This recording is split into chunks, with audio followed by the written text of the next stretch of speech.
한강은 우리 민족과 함께 희노애락을 함께해온 강으로서 우리 민족 역사의 산 증인입니다. 오늘날 한강은 놀라운 속도로 그 모습이 달라져 가고 있습니다.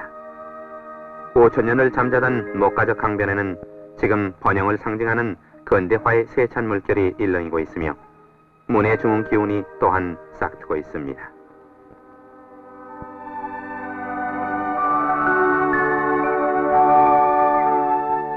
(1975년) 봄 이곳 한강변 워커힐 건너 성동구 암사동에서는 5천년 전 신석기 시대 우리 조상들이 살던 옛 집터들이 발굴됐습니다.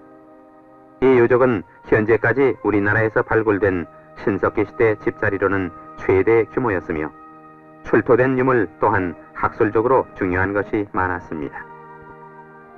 유적이 발굴된 장소는 현재 이곳 주민들이 채소밭으로 사용하고 있는 나지막한 모래 언덕인데 강줄기로부터는 약 500m 정도 떨어져 있는 곳입니다.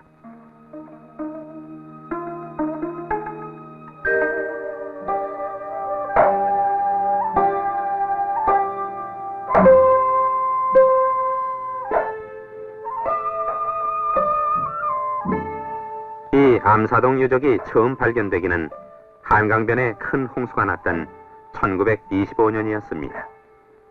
그때 유적의 일부가 파괴되어 땅속에 묻혔던 많은 유물들이 지면에 노출됐는데 당시 학자들은 이것을 보고 유적이 완전히 파괴된 것으로 믿었습니다.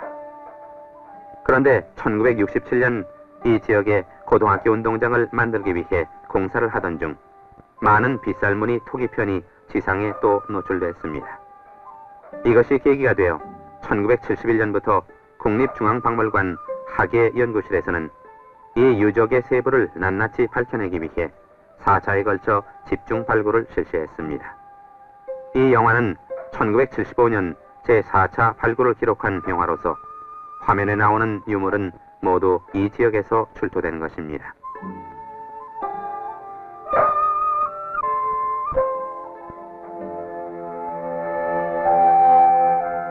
수천 년을 지나는 동안 홍수나 바람 등 자연의 변화에 의해 쌓여진 흙은 각 시대마다 특징적인 토층을 이루고 있습니다. 유적 발굴은 이 토층에 따라 진행되는데 이는 각 토층은 그 흙의 색깔과 흙 성분의 구성 비율 등이 다르기 때문입니다. 암사동 토층에는 여러 개의 문화층이 있습니다. 문화층이란 인간 생활의 흔적을 보여주는 유물이 출토되는 층을 말합니다. 맨 위는 요즘 사람들이 밭갈이 하면서 뒤섞어 놓은 흙입니다.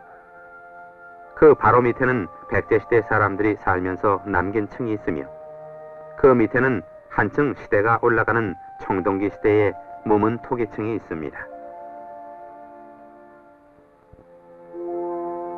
무문 토기층 아래에는 두께 약 35cm의 전혀 유물이 발견되지 않는 층이 있는데 이는 이 층이 퇴적되는 동안 이 지역에 사람이 살지 않았음을 말해주는 것입니다. 신석기 유물 포함층은 현 단계의 연구 결과로는 전기와 후기로 크게 나뉘어집니다. 맨 아래가 초기 빗살무늬 토기인들이 살던 당시의 생활면입니다.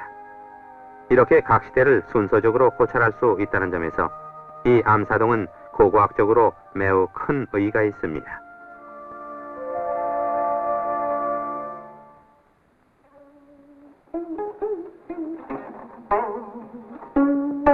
그럼 위에서부터 차례로 토층을 보시겠습니다. 1층이 백제 문화층입니다.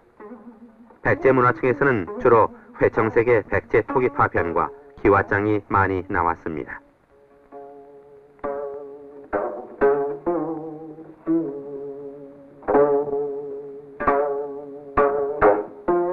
그 당시 건물의 기둥 밑을 바치던 적심석도 몇 군데서 발견됐는데 자료의 부족과 원형의 파괴로 당시 이 건축물의 규모와 성격을 알아볼 수는 없었습니다.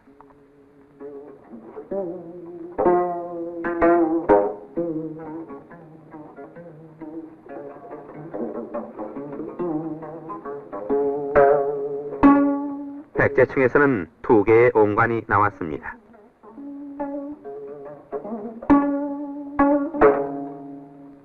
지금 보시는 것은 합구식 옹관이라는 것으로 큰 항아리 2개를 진흙으로 맞붙여 그 속에 어린아이들이나 어른들의 뼈를 묻었던 일종의 항아리관을 말합니다.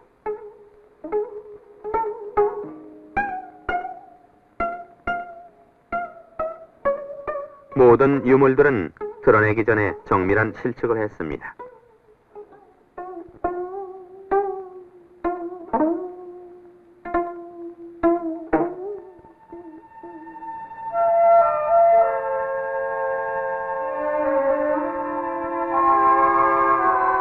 백제층 아래 무문토기층에서는 반월형 석도가 남았습니다.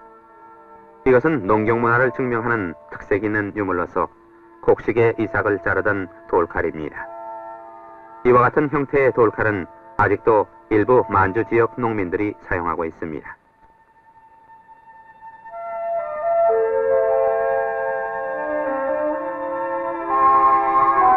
이 지역 맨 아래층에서는 신석기 시대 유물들이 출토됐습니다. 우리나라의 신석기는 기원전 3000년경부터 시작해서 기원전 1000년경에 끝났습니다. 이 시대의 주류를 이루는 토기는 빗살무늬 토기이며 따라서 이 시대를 빗살무늬 토기 시대라고도 부릅니다.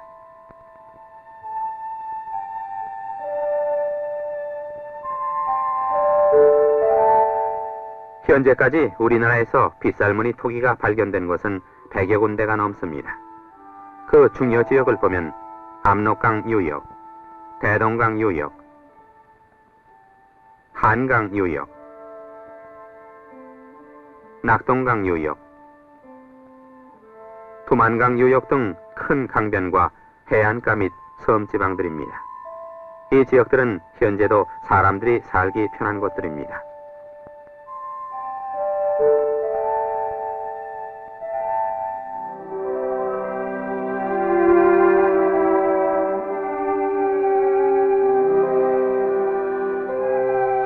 이 지역 맨 아래층에서 빗살무늬 토기인들의 집터가 11개나 발견됐습니다.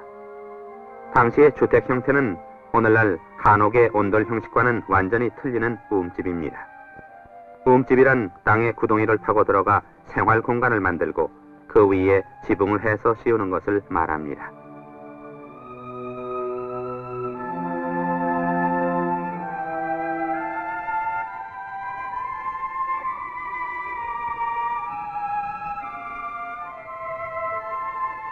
어느 집자리나 한가운데에는 손바닥만한 크기의 돌을 옆으로 뉘어 만든 화덕자리가 있습니다. 이 화덕자리는 불을 피웠던 것으로 당시 주택에 있어서는 가장 중요한 의미를 갖고 있습니다. 이곳에 살던 사람들은 이 화덕에 불을 피워 음식을 익혀 먹었고 또한 추위를 쫓았습니다.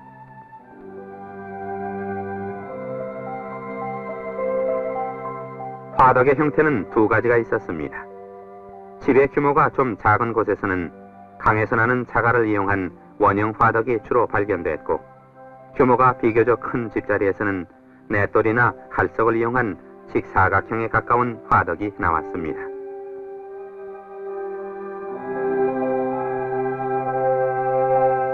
집자리의 선후관계를 보여주는 화덕자리도 있습니다. 여기 보이는 겹친 화덕은 한 가족이 살다 떠난 후에 또 딴 가족이 와서 집을 짓고 산 것을 뜻하지만 시기적으로 얼마나 차이가 나느냐는 아직 확실히 밝혀지지 않았습니다.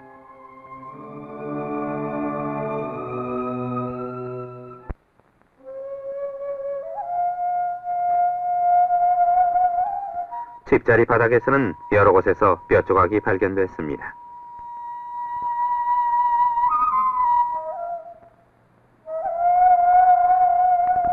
이 화면은 그중 일부를 확대해서 찍은 것인데 당시 사람들이 사냥해서 잡아먹은 짐승들의 뼈로 생각됩니다. 화덕 안에서도 빠짐없이 뼈 조각이 발견됐습니다. 뼈 조각은 자세한 분석을 하기 위해 모두 채집됐습니다. 앞으로 이 분야 학자들의 연구에 따라 우리들은 당시 사람들이 어떤 동물을 사냥했었는가 확실히 알 수 있게 될 것입니다.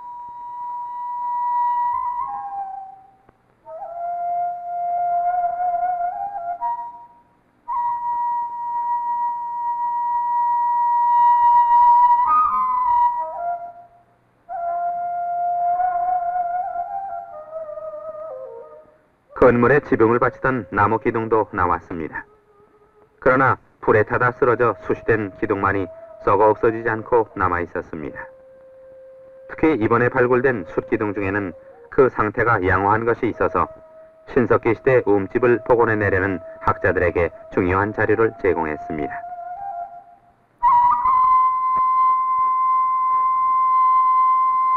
당시 이 집에 살던 사람들에게는 최대의 불행이었을 이 집의 화재가 오늘날 고고학자들에게는 커다란 자료가 되고 있습니다. 불에 탄 집자리에서는 출토되는 유물이 많을 뿐만 아니라 이 숫기둥을 분석해봄으로써 우리들은 그 집에서 나온 유물의 정확한 연대와 집의 구조, 나아가서는 그 당시 이 지역에 어떤 나무들이 무성하게 자라고 있었는가까지 추측해낼 수 있기 때문입니다. 그래서 각 집자리에서 나오는 목탄들은 모두 채집됐습니다.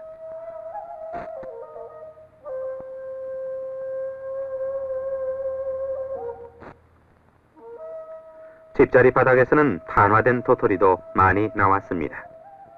이는 채집 경제 단계에 있던 당시 사람들의 식생활의 일면을 보여주는 흥미로운 것입니다.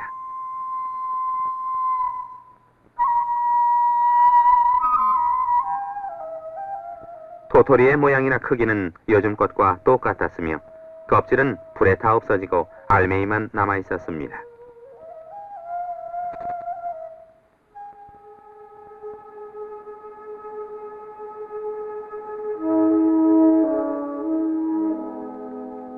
어느 집자리에서나 토기와 석기가 나왔습니다. 그럼 석기부터 보시겠습니다. 화살촉입니다. 이곳에서 나오는 돌 화살촉은 그 밑변이 깊이 오그러져 들어간 형식입니다. 활과 화살이 아직 발견된 예가 없어서 어떤 활을 어떻게 사용했는지는 모르고 있으나 이 화살촉으로 보아 당시 사람들이 수렵 생활을 했음은 분명합니다.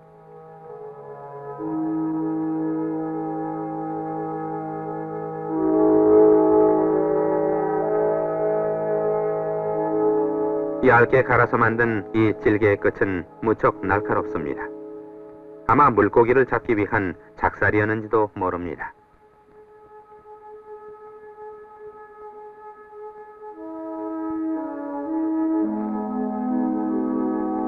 이것은 고기 잡던 그물에 매달았던 어망추입니다. 납작한 강자갈의 양모서리를 쪼아서 실거리로 만든 것으로 당시에 이미 실을 꼬아 그물을 만들어 사용하고 있었음을 증명합니다.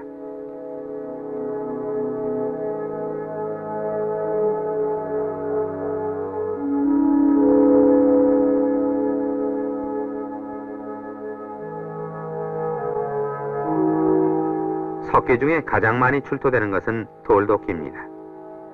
이와 같은 돌도끼를 타제 돌도끼라 하는데 적당한 크기의 자연석을 골라 그 끝을 깨트려 만든 것으로 이 타제 돌도끼는 신석기 시대의 대표적 도끼입니다.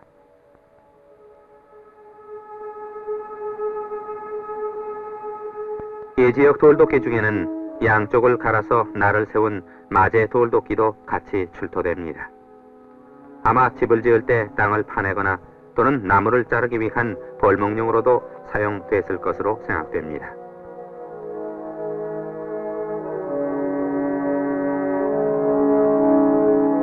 당시의 돌도끼는 간혹 나무자루에 묶어 사용된 것도 있으나 대체로 자루 없이 손으로 들고 사용한 손도끼입니다.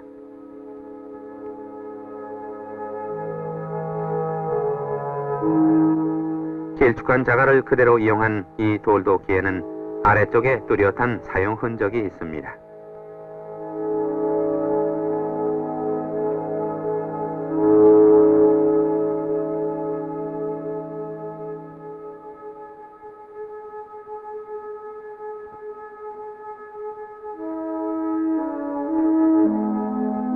땅을 파고 갈기에 적합한 가래 모양의 석기도 나왔습니다.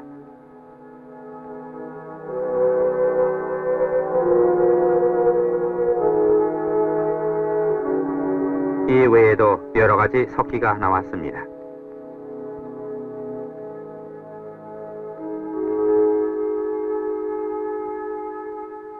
이것은 갈돌입니다. 갈돌이는 요즘의 맷돌과 같은 역할을 하던 생활용구로서 윗돌과 아랫돌로 구성되어 있는데 지금 보시는 것은 반쪽이 부러져 나간 아랫돌입니다.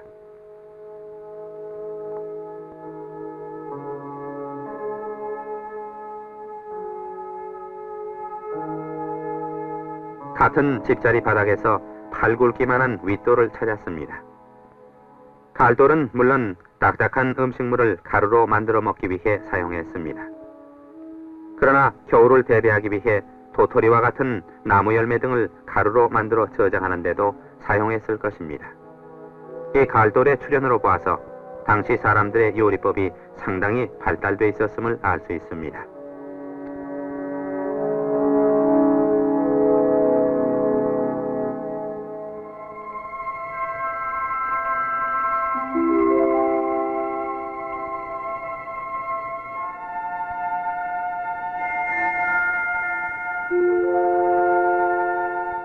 유물 중에서 가장 많이 출토되는 것은 토기 파편입니다.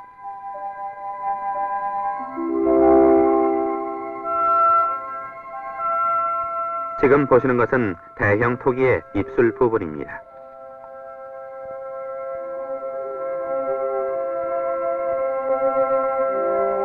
토기는 대개가 깨어진 상태로 출토되는데 이는 섭씨 700도 정도의 낮은 온도에서 구워졌기 때문입니다.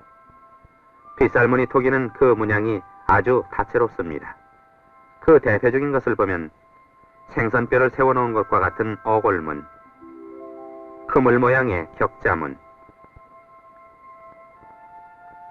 토기를 구워낸 사람이 자기 손톱으로 꼭꼭 찍어 만들어낸 손톱문,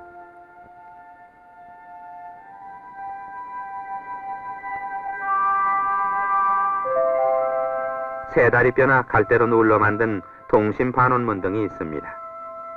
초기에는 기하학적 직선무늬가 많았지만 후기로 내려옴에 따라 화려하고 장식적인 곡선무늬가 많이 나타납니다. 무늬의 이와 같은 변화는 그들의 경제생활이 차츰 안정되어 갔음을 뜻합니다.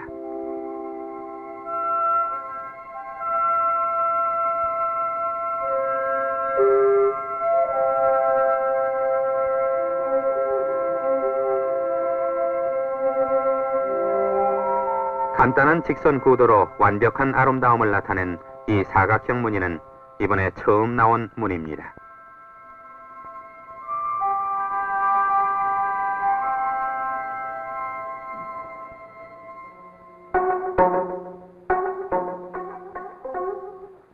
그릇의 밑바닥도 뾰족한 것과 평평한 것의 두 종류가 있습니다.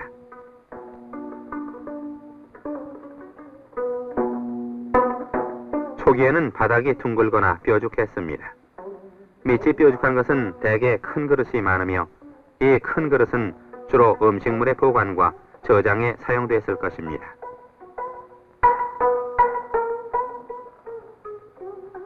밑이 뾰족한 이 그릇에 받침대가 하나도 발견되지 않는 것으로 봐서 모래바닥에 그냥 꽂아 사용하지 않았을까 추측됩니다.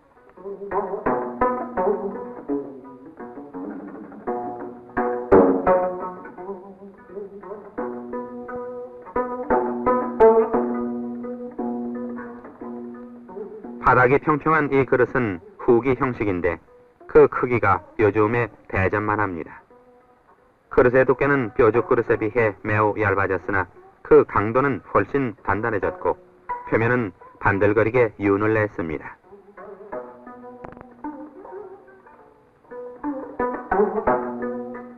숫갈 모양의 특이한 물건도 한 점 나왔습니다. 그러나 이런 종류의 유물은 이번에 처음 나왔기 때문에 그 용도를 자세히 알 수는 없습니다.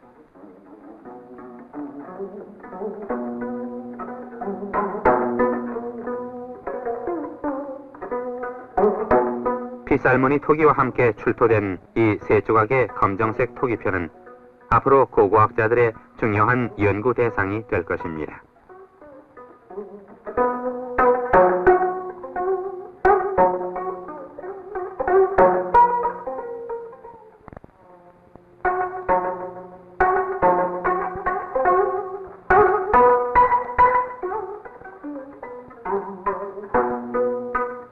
완전히 복원할 수 있는 토기도 여러 점 나왔습니다. 이 지역 토기들의 바탕흙은 부스러지기 쉬운 고운 모래흙인데 여기에 그릇을 단단하게 만들기 위한 보강제로서 원모, 석영, 할석 등을 섞어 그릇을 빚었습니다.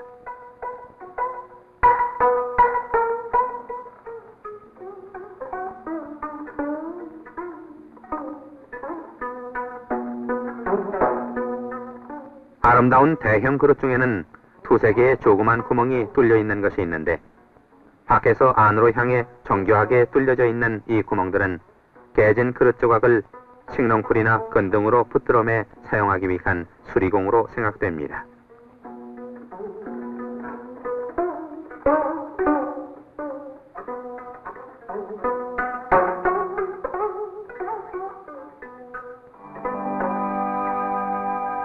정확한 측량과 실측은 발굴의 생명입니다. 조사원들은 매일매일 달라지는 현장을 충실히 기록했습니다.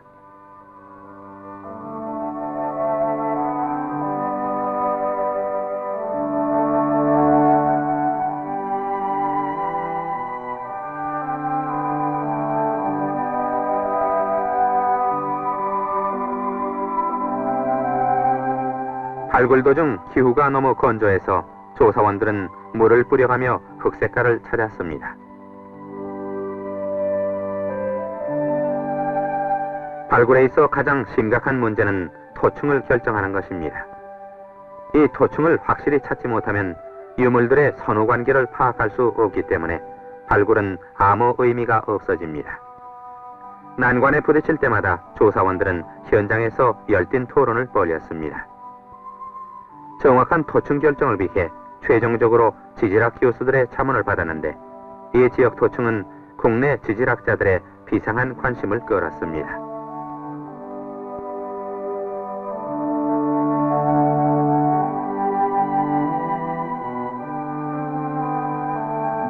채취된 숫기둥과 도토리 등을 원자력연구소 방사선 실험실에서 분석해본 결과 가장 오래된 것은 지금부터 약 5150년 전 것으로 판명됐습니다.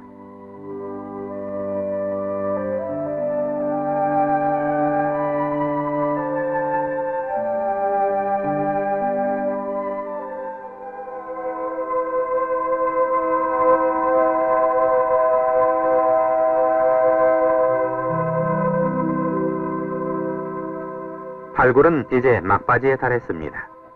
남은 것은 기둥구멍을 찾는 일입니다. 고고학적 발굴은 1차적으로 흑색깔에 따라 진행됩니다. 바닥의 흙을 얇게 벗겨나가다 보면 흑색깔이 완연히 다른 곳이 나타나는데 이것이 기둥구멍자리입니다. 대개의 경우 이들 구덩이에서는 토기편이나 돌부스러기 등이 나옵니다.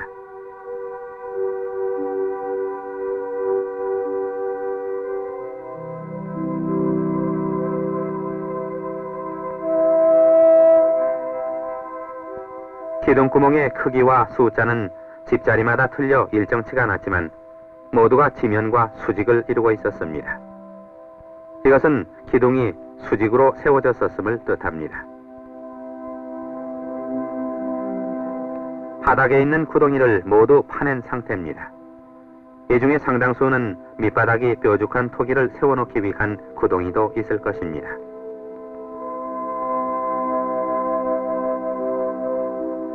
구덩이들은 자세한 분석을 하기 위해 그 크기와 위치, 깊이 등을 정확히 측정했습니다. 현재 이 분야에 대해서 많은 연구가 진척되고 있어 머지않아 우리들은 당시의 주택 모양을 완전히 복원해낼 수 있을 것입니다. 이번 발굴에서는 모두 11개의 집자리가 발견됐는데 비교적 협소한 면적에서 이렇게 여러 집이 몰려있는 것으로 보아 상당히 큰 마을의 형태를 이루고 살았던 것으로 생각됩니다. 집의 크기로 보아 한 집에 4, 5명이 살았을 것으로 추측됩니다.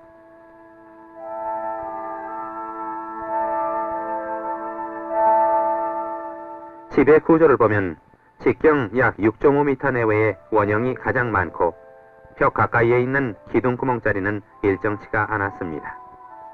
중앙에는 가로 60cm, 세로 70cm가량의 화덕자리가 있습니다.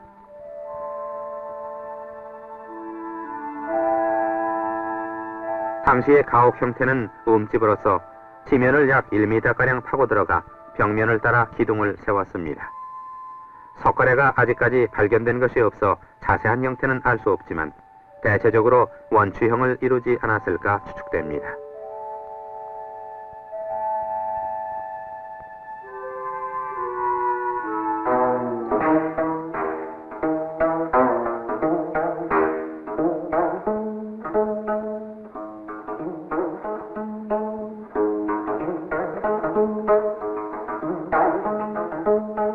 그동안 각계의 인사들이 이 역사적인 발굴의 현장을 직접 보기 위해 찾아왔습니다.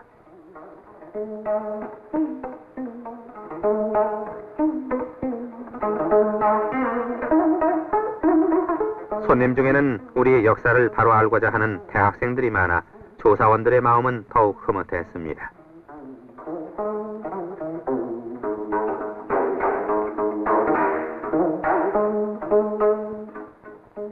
발굴을 끝내기 전에 그동안 출토된 중요 유물들을 현장에 진열해 놓고 발표회를 가졌습니다.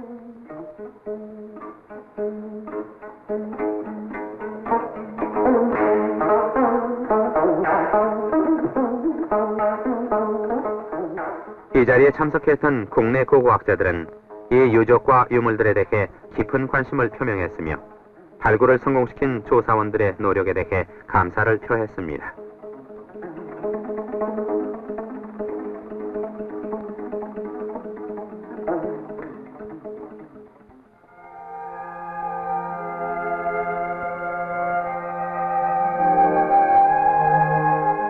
이제 5천년이나 땅속에 깊이 잠들어 있던 한강변의 옛 문화의 일부가 밝은 햇볕 속에 그 모습을 드러냈습니다.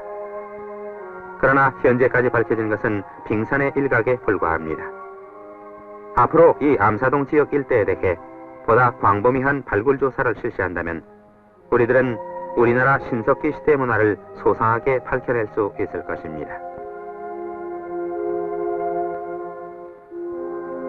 지금 우리 학자들은 여러 방향으로 한국 문화의 원형과 민족의 과거를 정확히 밝혀내기 위해 줄기찬 노력을 계속하고 있습니다.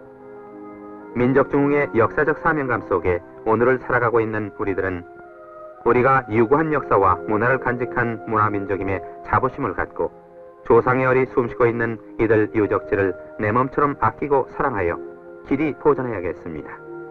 뿐만 아니라 5천년 전 이 강변에서 생활했던 조상들의 팔자취가 오늘 우리 눈앞에 역력히 그 모습을 나타냈듯이 오늘을 살아가고 있는 우리의 팔자취도 이 강변에 영원히 남아 먼 훗날 우리 후손들에게 전해진다는 이 평범한 진리를 다시 한번 음미해 보아야 할 것입니다. 그리하여 보다 발전된 민족문화를 후손들에게 전해주기 위해 우리 모두 함께 뭉쳐 열심히 일해 나가야 할 것입니다.